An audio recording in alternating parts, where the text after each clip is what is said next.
Welcome to the Eutaw Street Banter podcast. Welcome, everybody, to another episode here on the Eutaw Street Banter podcast. I'm Cody. With me, like always, is Elijah. What's up, man? How are you? I'm doing good. Just another week of Oriole baseball. Oh, man. Did we have an episode for you? We switched it up a little bit. So, Thank God. Yeah, Switched it up. So you'll see. This week we are not doing our weekly box scores. Okay. No one wants to hear that. Nobody wants to hear it. We lost. We lost. We lost. But anyway, It was probably bad. yeah, it was. It was on the scales of bad to very bad. Yeah, and every week we end the episode saying we hope that we have better news to give you next Should week. we start saying that we hope we don't have better news? Just some opposite. We're just the other way around. Oh my goodness, what a week! But first, let's get to some non-Orioles related news. Thank goodness we're going to get to some news around Major League Baseball. The first one is the Phillies reliever Jose Alvarado was suspended 80 games due to PEDs. He said it was a weight loss drug. They never just say I was just trying to be better, but whatever. Marlins pitcher Cal Quantrill throws the first immaculate inning of the 2025 season against the Rays. Which it seems kind of unfair because it's the Rays. Like, I know we're bad, but like the Rays can never hit. Yeah. I don't So know. immaculate inning is 9 pitches, all 3 are strikes. He's all someone 9 that are strikes. I wanted us to go after last year's trade deadline because he was doing good with the Rockies. Yeah, But, sure. And I'm sure if he was with us, he'd throw an immaculate inning. We put him out there, and then like on 3 pitches, 3 home runs probably. Maybe. Yeah. And then Paul Skeens throws a complete game.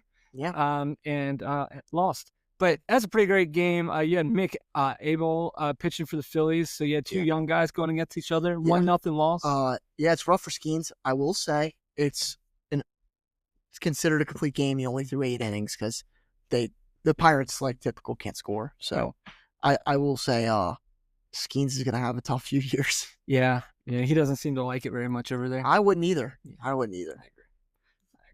And then Yankees Mets series and rivalry weekend was interesting as Soto went back to Yankee Stadium, and Yankee Stadium, the bleacher creatures turned their back on him as they feel he did them. Yeah. You know, if you were smart Yankee fans, you would like throw confetti out, because if you saw how Max Fried dominated, that's what you got instead of Soto. Yeah. So I remember I was down at take it. spring training when Soto signed, and it honestly scared me more. And that's what everyone kind of agreed is that they're gonna get some good pieces. Yeah, they got Max Fried because of it. They would not have gotten. They have not lost a single game that he's pitched in. Yeah, and you got Bellinger, who hits a grand slam in the series. Yeah. So I think you should just thank God that Soto. Well, didn't go. I heard someone sum it up perfectly, the whole Soto Yankee fan situation, and I think this is great.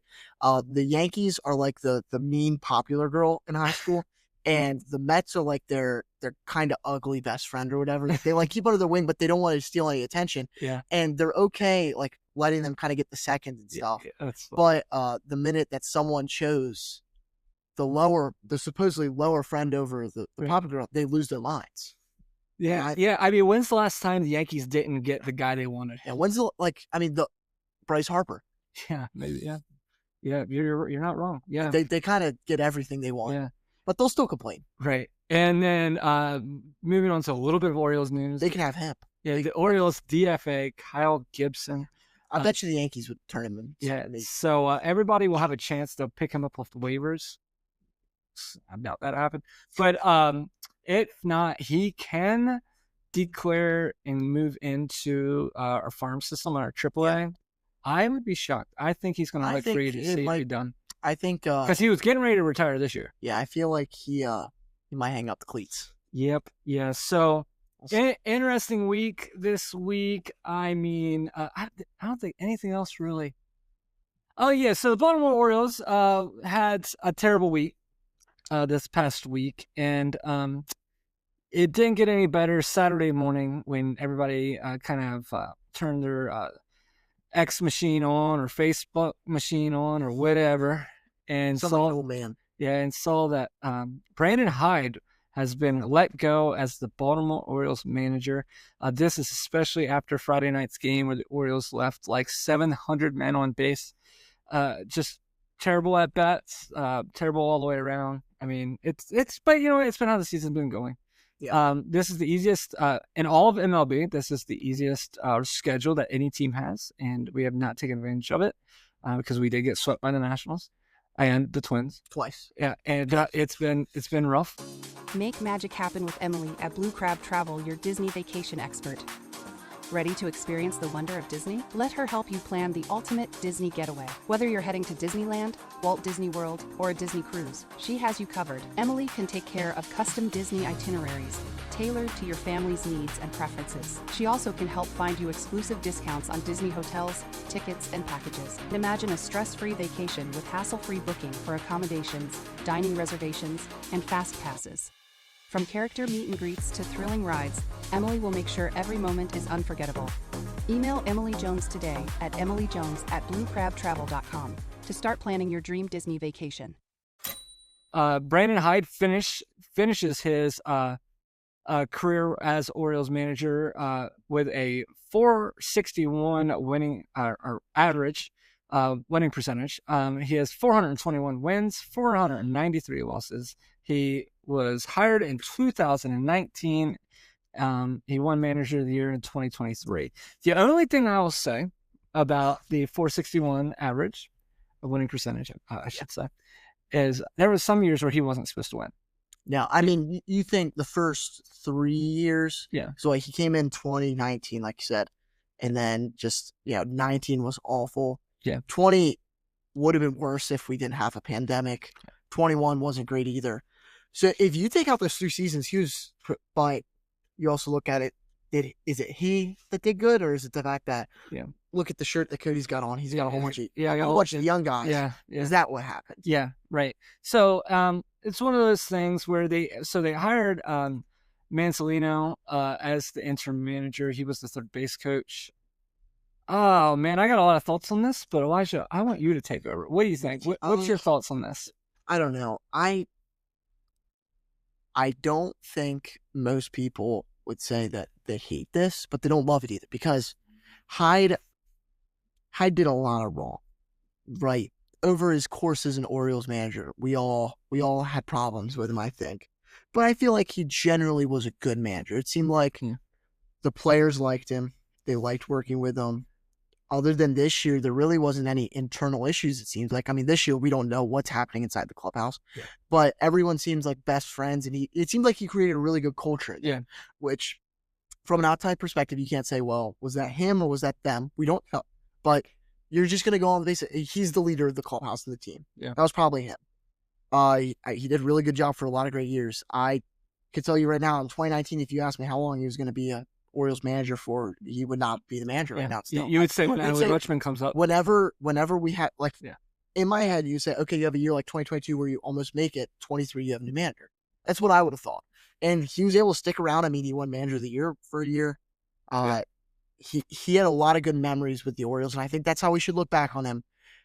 Like we brought it up before, Buck Showalter was longtime Orioles, had a lot of great seasons with the Orioles. One really bad season, and his win percentage or whatever was 494, which is just a little bit better than Hyde's. And Hyde had 2 terrible seasons, like historically bad seasons. Yeah, which wasn't his fault. No, he knew coming into it what it was going to happen. Mm-hmm. I wouldn't be surprised if he could be a manager later in his career. His coaching career is not done. He will. I feel like the easiest spot for him will be a bench coach somewhere. If you look at it, like a manager that I think about that was manager for a lot of years now is bench coach, like Brad Ausmus. Yeah. He went and he was manager of the Tigers for a while. You got the fluidity of a job, kind of like this. You're going to move around a lot. There's going to be a lot of teams next year that need coaches. Could he go be like a Rockies coach now? Yeah. Who knows? I think he would be very good with any team with young players. Yeah, that's why I think like a Rockies, a Marlins, a Royals bench. Royals. Yeah, like any, especially you've seen him been able to take bad teams and get kind of the most out of them, and then get good teams and still do fairly well with them. Yeah. This year we're not bad because we are not 15 and 31 or whatever. Yeah. However many losses we have this year, I try not to keep track of that column. However many losses, he's not the reason that we're that bad. you could have Jesus Christ himself as our manager, and we'd still be below 500. We probably have more wins because it's Jesus. Yeah. But I don't think we'd be a playoff But team. we would lose every game on Sunday because we don't. Yeah, we wouldn't play on Sundays. Yeah, no. so. That's funny. Yeah. So I mean, I am. I thought I was going to be all 100% on board with this, because it does annoy me, but I do feel like he's the scapegoat in this situation. I feel like he's. I mean, like we said last week. If you didn't hear what we said last week, you can go back and look at it. But it's one of those things where it's just frustrating because I think the front office just didn't give him a ton on the pitching side. Yeah. I think by a ton, you mean anything. And then I also, who would have thought with the injuries? The injuries is laughable now. Yeah, I mean, when O'Neal went back on the injured list, I mean, Yeah. I mean, that's right when he got signed. That's all we said. That's all we talked about. Yeah, all he does is get hurt. So, and O'Neal is back on the IL. Kowser's been on IL ever since this first series. Kittredge is Andrew Kittredge, our relief pitcher, the best relief pitcher we signed, has yet to play a game. The only relief pitcher. Yeah. Tyler Wells, he's still hurt, coming back from injury. Jordan Westberg is still hurt. Grayson Pride's not going to pitch the whole year. Gary Sanchez is hurt. Kyle Bradish is still out with Tommy John surgery. Albert Suarez got hurt in the first week of the season. It's one of those things where you just keep looking. Trevor Rogers hasn't been available. Zach Eflin just got back off. Urias just got off. I mean, Kyle Gibson just came in. You know what I mean? Like, now he's gone. But anyway, so it's one of those things where it's just not all on Hyde. Yeah. And I feel like there's certain things I do disagree. I did disagree with him, but what got me on the last, like, I don't know, 3 or 4 days is once you started seeing him defeated. Yeah. Like what was it, Friday night when he came on? He's like I'm in disbelief. He's like, I can't even believe what happened, and I'm like, well, he's probably done now, because if the players see the coach is done, then I think it's he. We can't see what's behind closed doors. I'm sure he was trying everything he could possibly think of to change things up, because he knew his job was on the line. Yeah. Because he knew Mike Elias isn't going to fire himself. And I can't imagine that when he got let go. I can't imagine that Hyde and Elias had like a yelling match. No. I bet it was like, dude, I don't know what else to do. You know what I mean? I just one of those things where I think it had a lot to do with not Elias. I think this was a ownership move. I do. Because they just need something, and we don't know this ownership how long a leash is for this new ownership group. So, but anyway, so I was pretty happy with Hyde's tenure, with the Baltimore Orioles, especially the Orioles that were supposed to perform. Obviously, not this year, but it's one of those things where obviously something needs to change. The players just seem out of it. I mean, it's Saturday. There was a ball hit over Mullins' head, and it seems like he was jogging to center field to go pick the ball up. This is the first inning, you know what I mean, when Gibson couldn't get out of the first inning. Now, the thing, here's what sucks is, so Tony Manzolino, right? Yeah, Tony Manzolino. Is the new interim manager. If you want to see an interview that won't give you any hope at all, watch the interview after Saturday's game, where he says, we're not changing anything. We know it's working. And I was like, oh my gosh. You know what it reminded me of? I don't usually talk about this. I might have to take it out. Yeah, who knows? Is whenever there is a speech near November, if you know what I'm saying, because YouTube is going to block us out, and people are trying to get elected. Yeah. Right? One side only sees their side, and the other side only sees their side. There's not many people that see both sides. Yeah. Right? So if you're on one side, you only see your side. You think you're always right, and you think that's how everybody thinks. And I'm like, do the players and coaching staff think what they're doing is working? Because I think here's what I think they think. I think the Orioles believe they're one game away, one winning, because you keep hearing one winning streak away. And I'm like, you have to play almost 650. I think to get what to 80 wins. The ownership and front office believes.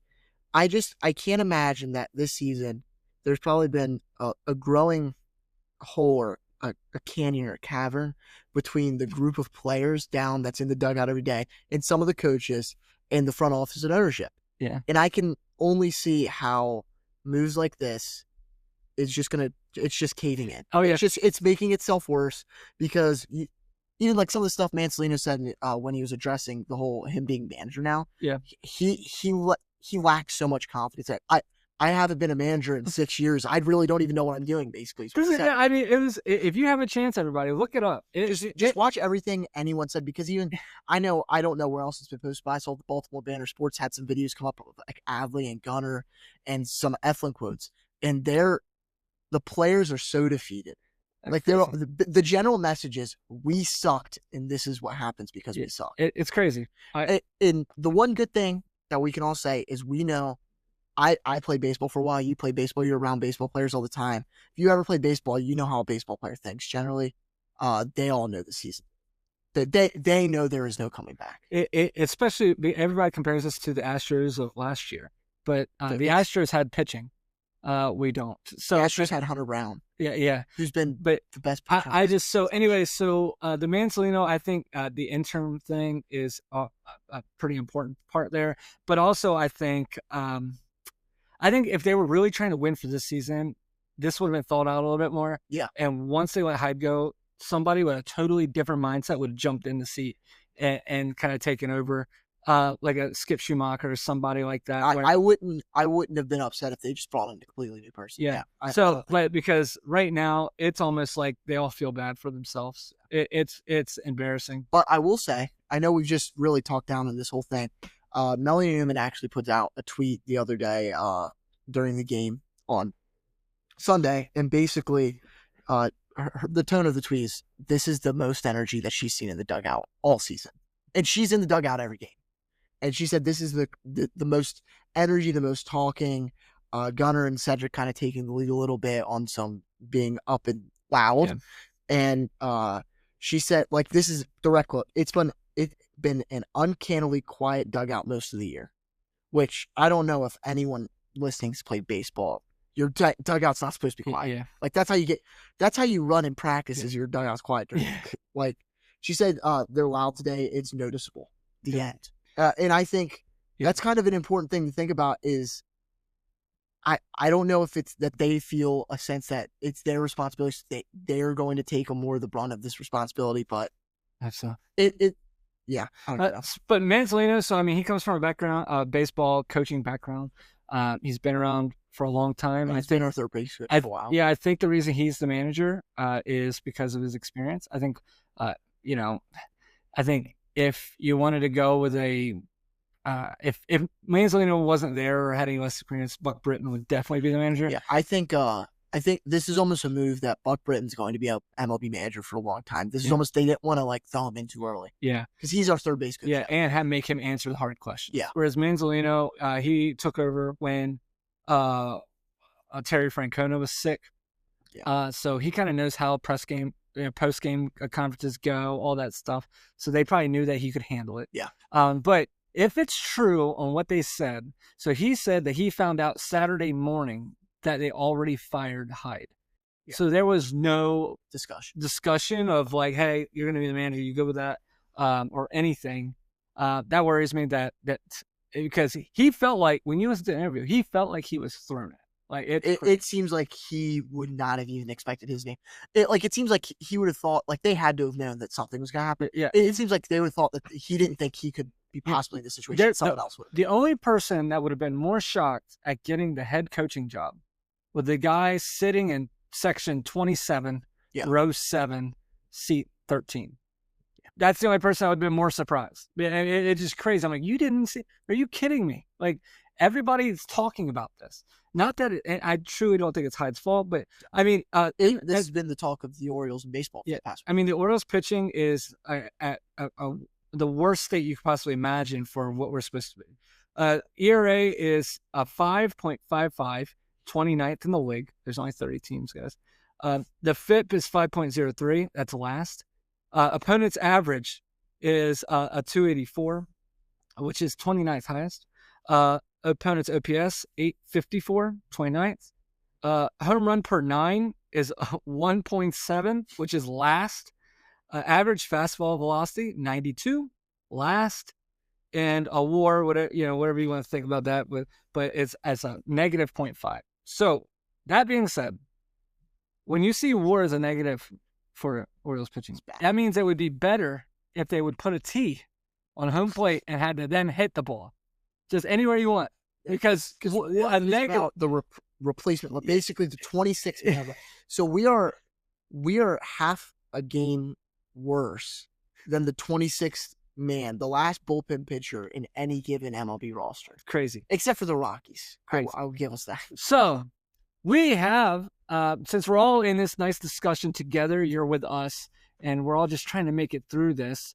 We're going to have a little meeting and go over our 5-step program of how we can get through this. So we're going to do 5 steps to see how the Orioles can turn this around at the end of 2025 and 26 season. For me personally, it's for the 26 season, hopefully. So Elijah, I know you're second, but I would love for you. So what's your first point? First? Yeah, you really want to start with me? We're going to do 5. Yes. So give me that is how 5 steps. What's your first step? So my first one, complete fire sale. I truly believe this season is gone. I think a lot of people agree, some don't. We'll let it be where it is. Anyone that's not going to be here guaranteed next season should be gone.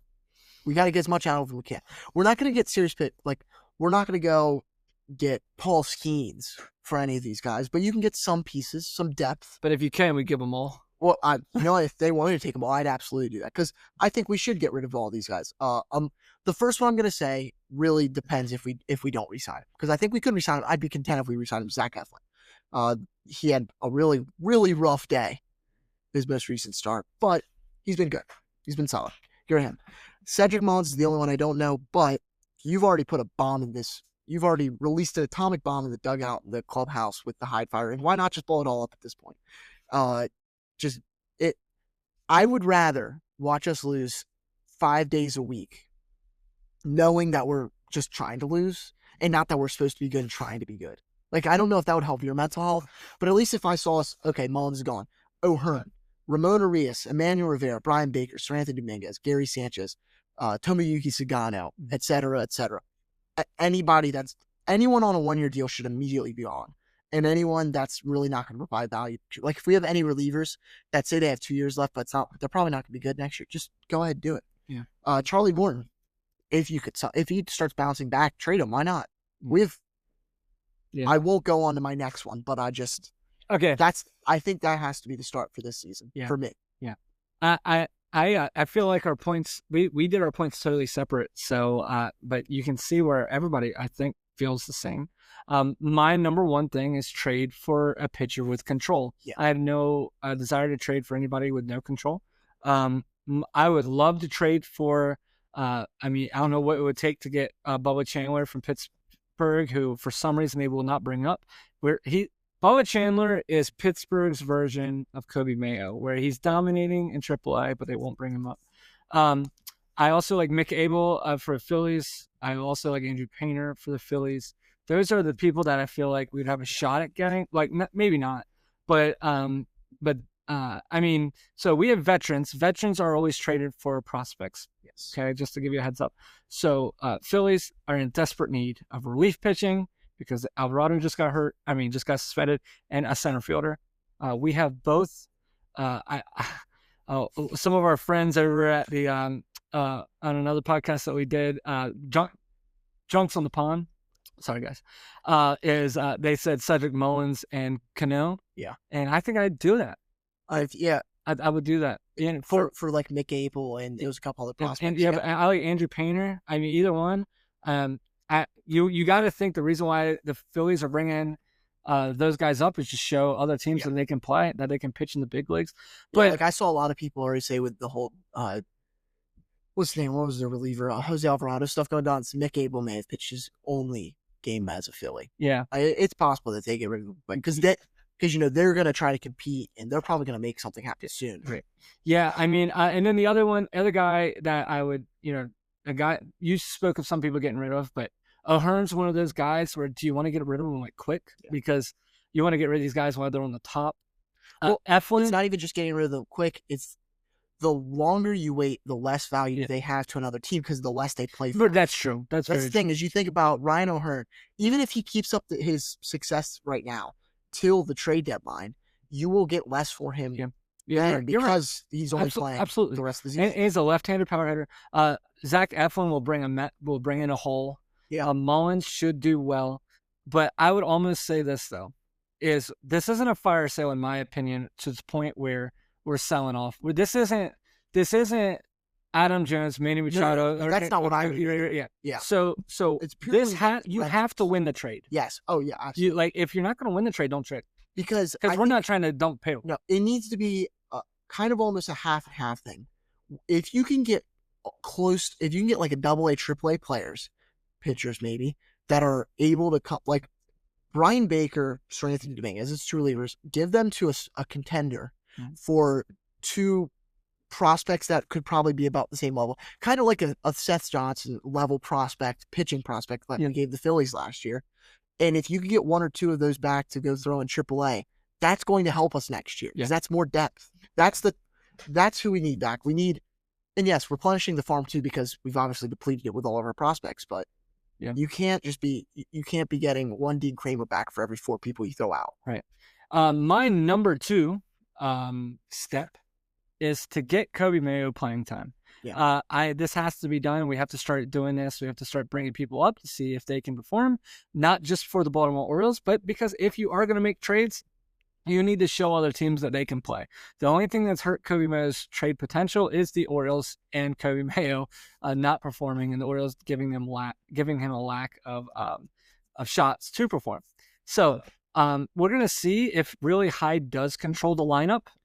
Because if they bring Kobe Mayo up and they do the same thing where he's on and off, that means Hyde wasn't the one you were actually mad at. It was the analytical department.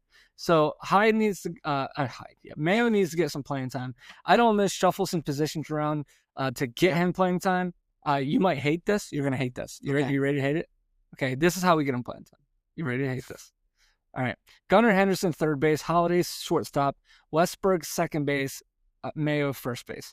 Then everybody's playing at their best positions. You have the best left side of the infield defense in Major League Baseball.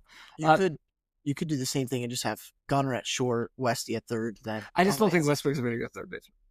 But I don't know. Yeah, I don't know. I don't think these nitpick details are not the important. Absolutely. We can figure this out spring training next year when we think we're going to be good again. So we have 2 of the best shortstops, 2 of the 10 best shortstops in all of baseball on our team. Yeah. And I'd say we have 3 of the 20 best shortstops in all of baseball, and that's Westberg's the shortstop. But yeah, so the main thing for me, though, is Mayo needs to be in the lineup. I don't know if Basayo's ready. He needs to be coming up. And I would love to see just some of our young core come up and show their stuff and give Rutschman a little bit of a break at the plate. Give some of our guys a little bit of a breather. Yeah, my second one's similar to yours, but I know I definitely did mine. Mine, everything, it has to fall exactly in the order that I put it because number 2 cannot happen without number 1 for me. You trade all of your veterans away, and every young player that's about ready, just put him in the roster. Why not? Mayo should be a starter by the end of the season. Basayo should be a starter by the end of the season. If Rutschman's going to be this bad, just bench him for Basayo at this point. Why not? I'm kidding, obviously, but but bring him up. Basayo could play first base. If we're trading O'Hearn, trade Mountie too. Why not? Give him some play time. Have him and Mayo play some first base together. We have Cade Stroud, Chase McDermott, Brandon Young. Let them be in the rotation. It's not going to hurt. Yeah. If you're telling me that the only thing that's keeping some of these guys from getting a solid spot in the rotation is Charlie Morton, just get rid of him at this point. Cut the $15 million. It's not going to help us at all. I think young guys. You saw how fast they did Gibson. Exactly. He is insanely short. And Morton's looking better. I will say. Morton's looking a lot better. Still not great, but better. But we have these young guys. How do you build confidence without playing time? Kersted's barely now just starting to get solid playing time. He should be playing every game for the rest of the season. There's no reason he shouldn't be. Right. His outfield defense is horrendous. Watching him chase, like I watched him, was it yesterday, go after a double in the gap that he's the reason that it was a double. Should have been a single. But just keep playing. He's not going to get better until he gets more reps. Yeah. Other players that will and should come up. Cameron Weston should be in the bullpen by the end of the season. He's a prospect in AAA.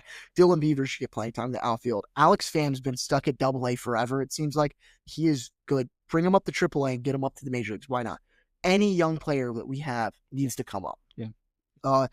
With that, I have Holiday and Kerstedt should not be in the lineup they should start every single day. Yeah. Every single day. Give them a break. Just like they did with What's- Holiday and Rutschman. You mean Mullins or Henderson? Sorry. Yeah. Yeah. I'm sorry. Yeah. No, but yeah, that's. Yeah. I don't understand. Yes, you look at Holiday's or you look at Rutschman or Henderson's success. They were given the room to grow in the major leagues. You have not allowed any. Holiday's finally getting there. Kerstedt's starting to get there. You give them time to grow, they're going to be good. Yeah. I mean, Holiday is one of our best hitters on our team right now. Yeah, he led off and with maybe that's part of the high beam God's rush construction. Maybe he'll actually be solidly in the 8 spot and not move down to 8. Yeah. But I can move on to my third because our third's Yep. also very similar. Mhm. I think Elias needs to be gone. Elias was an amazing drafter, an amazing. He got us to where we are now. We have to thank him for all the players that he got us. He drafted Gunnar Henderson in the second round. Yeah. He's brought in plenty of people. Even some of his later round draft picks have been decent. He can't draft a pitcher to save his life. Can't trade for nothing, but he can draft, and he got us here. He drafted and led the development of most of these players. He's not going to be the one that we're successful with. Yeah. I don't know who we can bring in instead. Name I have down is Kim Ang. She just got let go a little bit ago from the Marlins. The only reason I say that is because her views differed with the Marlins, is what it claims. That means she probably wanted to win. That's how I take it, because the Marlins are pretty bad. They never want to do good, but she took them to the playoffs.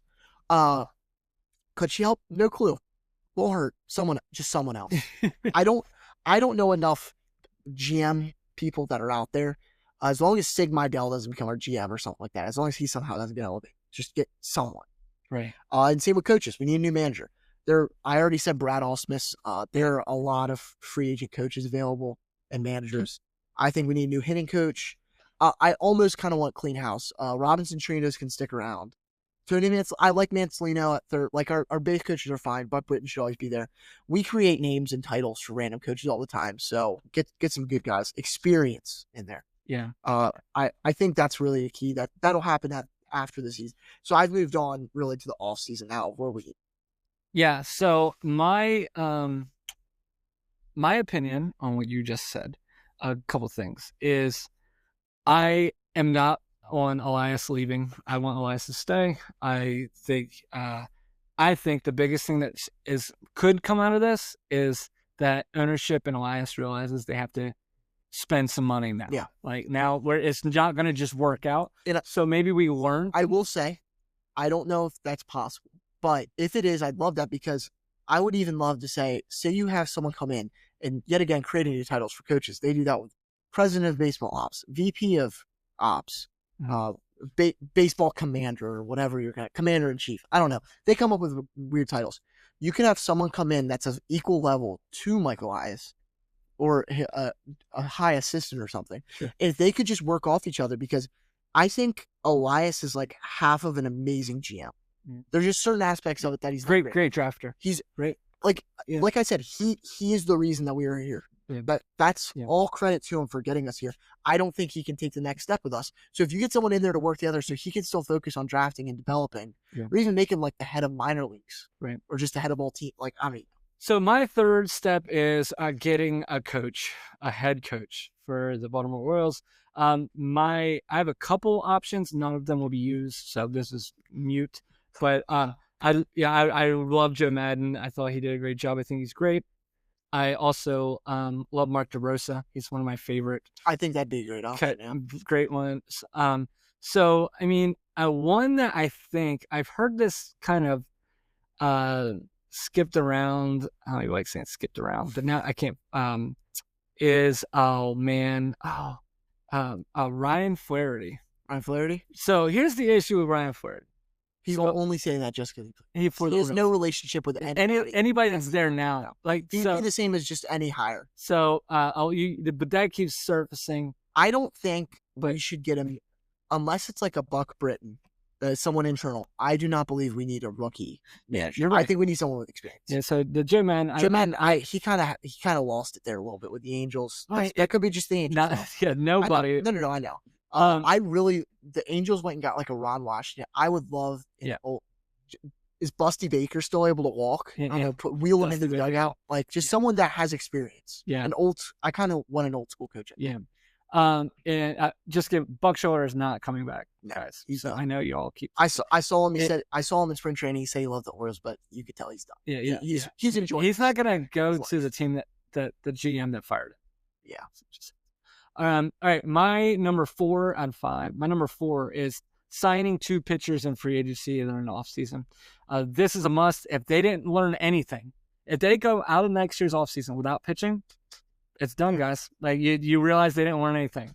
You have Dylan Cease, Zach Gallen, Framber Valdez, Michael King. Obviously, those people could be signed before this, so take it for what it is.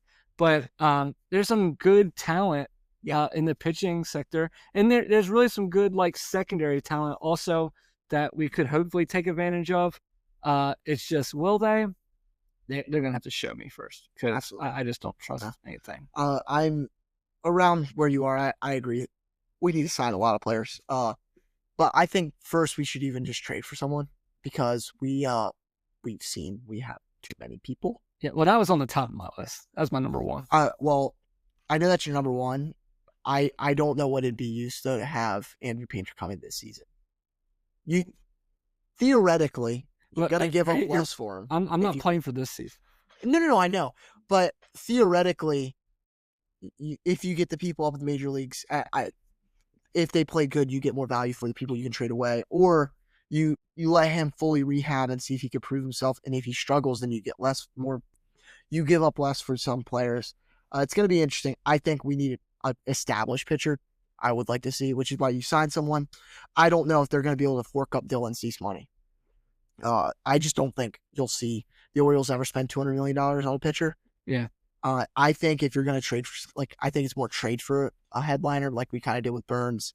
I don't like it, but I think it's a good move if we can go get Brian Wu. Brian Wu wouldn't be too much of a prospect, too much of a haul. What? You don't want Andrew Painter, but you want Brian Wu. Go look at his stats. I know. Yeah. Luis Castillo. Honestly, anyone from the Mariners, I'd be fine with. I think you could get away with, when I say rentals and giving some of these pieces up, you could get someone like that returned. I would be okay with that. That's why 4 and 1 do go together slightly, but I think we have plenty of prospects still that are never going to really be too important in Baltimore, just because we have so many people. Yeah. Give up a lot of these guys. Don't prospect hoard. And then with that, I also have signing people. There's a lot of I think this free agent class is decent. Yeah. It's not as top heavy as last year. It's more even. There's a lot of veterans that I like. A lot of catchers that we need a backup catcher, I think. No matter what, we're going to need to sign a catcher. But there's a lot of JT Realmuto, Austin Barnes, he's a veteran. I don't know. He's technically a free agent right now. Even like a Christian Vasquez, Austin Hedges, Danny Jansen. Yeah. Just a couple guys. And then same with first baseman, Justin Turner. He's just experienced. It's not going to be great. Reese Hoskins has an option, but we'll see if that goes through. Carlos Santana, Lamont Wade Jr., Wilmer Flores. There's a lot of these guys that I think we just bring in, kind of just be a solid bat. You know what you're going to get from them. We tried to do that with O'Neill, but we knew O'Neill was risky. Gary Sanchez was on. I don't like that signing that much, but I don't know. We got a lot of veterans. Yeah. I really would like us to get a utility infielder to be a backup. Someone like an Isaiah Kiner-Falefa. I think we should re-sign Mullins in the offseason. Yeah. Because we're going to trade him. They won't, but I would. If I was the Orioles, I would. If I was Michael Elias, that's what I would do. We need some other just outfield depth and like I said, relievers. Or not like I said, but relievers. Yeah. We always need relievers. We have a really good bullpen core, and if we don't completely blow it up, you can still build around Felix and Cano and some of the other Absolutely. guys. Yeah. And then we don't need I think as much pitching help as we think. We need pitching help. By God, we need pitching help. But when you think about it, next year we'll have a lot of guys back healthy.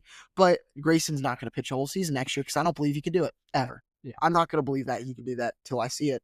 But I mean, you're going to have Bradish, Wells, Povich, Grayson, and any young guys that can stick. If you just get 2 good starters, I think, like you said, sign 2 of them, really to just kind of complement them. I think it could be interesting. Yeah, my number 5 is sort of like what you're saying. Is to sign to sign impact players. Yeah. We need a first baseman. And obviously Alonso's there, but if the Mets want Alonso, they're getting him. Oh yeah. I like Josh Naylor. I do like Josh Naylor. But just some type of impact hitter. The biggest thing, you know who the biggest impact hitter that was signed, in my opinion, this offseason from free agency? Paul Goldschmidt, who is right now one of the top first basemen of all baseball for the Yankees. And it's one of those things where you didn't just get a hitter, you didn't just get a fielder, you got like a captain.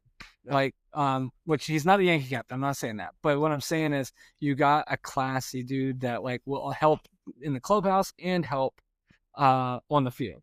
But yeah, I mean, it's really someone I think we could go out and get to that I just think could be another good guy, kind of like even like an Eugenio Suarez. Yeah, just a good bet that you know what you're really gonna get. Like, yeah, I think we need solid Dan. You just like saying this. I do like saying this, but I don't know. I think he's used to heartbreak. I mean, he had 4 home runs in a game and still lost. That's like an Oriole thing. Yeah, I mean, we're talking this, but at the end of next season, we're gonna have like Jesse Winker, Chris. I don't know. Chris Best is not bad, but best pitcher. Second best pitcher. Yeah. But I mean, that's kind of where I'm looking. Yeah. You look at this. You look at what's out there. There is hope. You know, this team is.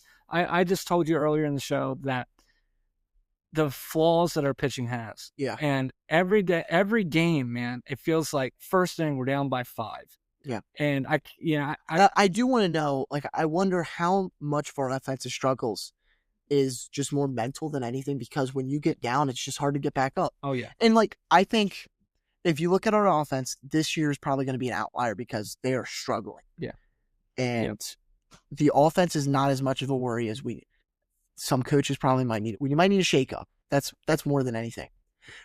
And I'm not worried next year that we're going to not be able to hit. Yeah. I'm worried next year that we're going to be in the same spot pitching. Yeah. And it's, like you said, it's an almost easy fix when you think about it. Yeah, it's obviously complicated to work around it, but it can be simple. It shouldn't be, because it's simple enough. It's just a harder version of what we need to do this year. Yeah. For this offseason. If you happen to had went to the games this past weekend, Saturday or Sunday, both times when the Orioles came up in the second inning, they were down 7-0. Both times. That's crazy. That's crazy. And see, this is when you think about it. If you think on a normal season, Zach Eflin came off of injury not too long ago, and he gave up, 6 runs in the second inning or whatever he gave up. You say, yes, that's his probably one outlier start of the year. Yeah. That's going to be his one bad start. But because you've already lost 5 games in a row, because you're just down in the lows of losses where you are, it just feels like you're just piling on. Yeah, I remember last year late August, early September when Burns was struggling. Yeah. And, you're like, oh my God, he's lost it. Yeah. But he came right back. Yeah. It's great. So I agree. Everyone's going to be fine. Yeah. He'll be fine on another. I think we're asking a lot from him. Kramer's doing better sometimes. The problem is we're doing what everyone's doing, though, is that yet again, we're going to be okay with just mediocrity because of how bad it's been. I know. And I'm at this point. That's why I'm saying this season, I don't believe there's any point of trying anymore. Tank, get a good draft pick. We know Michael Elias can draft. So that's just, okay. If we get like a top 3 draft pick, keep him around for the draft and then get rid of him. So because he'll draft someone amazing. Right. Well, if you guys have any ideas on your 5 steps to the Orioles turning this thing around, please leave us a comment or shoot us a message. Or if you Facebook, think it's just absolutely wrong. Yeah, we might think we're wrong. And you know what? We probably are. We probably are wrong. But remember, you can always email us at eutawstreetbanter@gmail.com. We're also on Facebook. We're on X. We're on Instagram. We're on TikTok. I almost say TikTok. You really sound like we're on YouTube, obviously. Yeah. Please leave us a 5-star review. If you're on YouTube, subscribe to our channel. So we're like 1,700 people, which is good Yep. for us. Good for us Orioles fans, especially when you watch Orioles games. Yeah. Because you're not there. But yeah, I mean, I think we can turn this thing around next season. Yeah, absolutely. I don't think everybody that keeps saying that this is we're getting ready to trade everybody away, and that everything's over and what I'm saying is rebuild. We're not rebuilding. No. This is not a rebuild. No, and me and Cody both believe next year we can be right back to where we were last year. Yep. You know, I see this as was a few years ago when the Yankees traded Chapman to the Cubs, and they got Gleyber Torres out of that. And and the very next season they were good again. And we have better players than they did at that time. But at the same time we say that, the people that are saying that we're gonna have a complete rebuild, not yet, because I will say, if this coming off season looks like this past year, yes, that's what will happen. Yeah. Because I don't believe you can make, if next year's as bad as this year, you're going into a full rebuild. You'd have to understand, you'd have to believe that. Yeah, either that or hey, like I say every week, next week might be a lot better. Maybe we'll come back on it now, and we might not lose another game for the rest of the season. You know what? Yeah.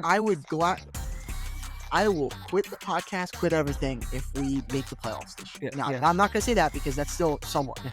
If we win every game for the rest of the year, we'll be done. We will. I would gladly eat all the words I've been saying. Right. Really, just say I was completely wrong if we turned it around. Hey, but we hope you do. We sure. I would love to be wrong. Yeah. Well, until next week, thank you guys so much for joining us on another episode here on the Eutaw Street Banter podcast. We will see you later, and go O's. See ya.